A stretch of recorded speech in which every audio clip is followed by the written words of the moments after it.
touch with his culture. He doesn't look at you because of your last name is different. He treats people equally. And I believe in him. I have hope. So that's all I wanted to say. Vote for Kobe.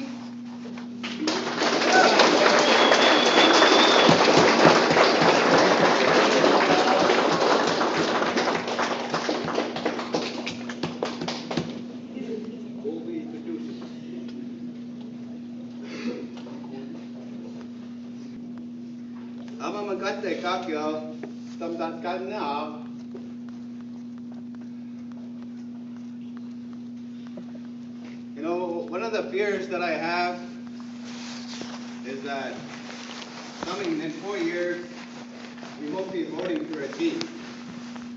We'll be voting for a mayor. That lawmaker, our nation here, will no longer even be a nation. It'll become municipalized.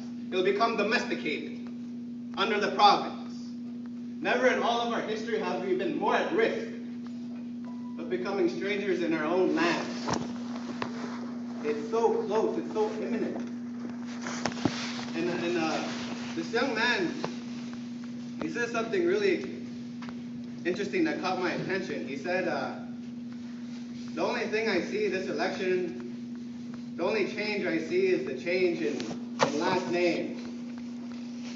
Because we're all talking about change, but I think that's the only word we know how to use to describe what we want.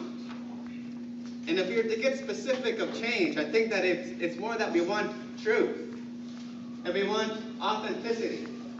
And just by the sight of how much counselors we have, how much people are willing to sacrifice themselves to serve the community, shows how much ideas and how much resources this nation has. And for me, I see our leadership. I see leadership as a sacred thing. It's sacred to me. And you know, never in all of our history as Indigenous people has ever the greatest leaders, guaranteed Palmaker has never said these words. Big Bear has never said these words. The people who signed on to treaty never said the words, vote for me. So I don't want to say vote for me. Because what you see in other people, the goodness that you see in other people, exists inside you too.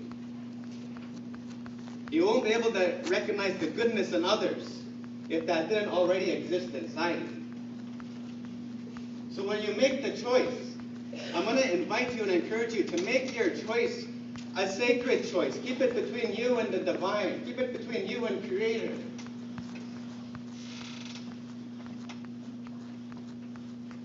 Because we're a strong people, man.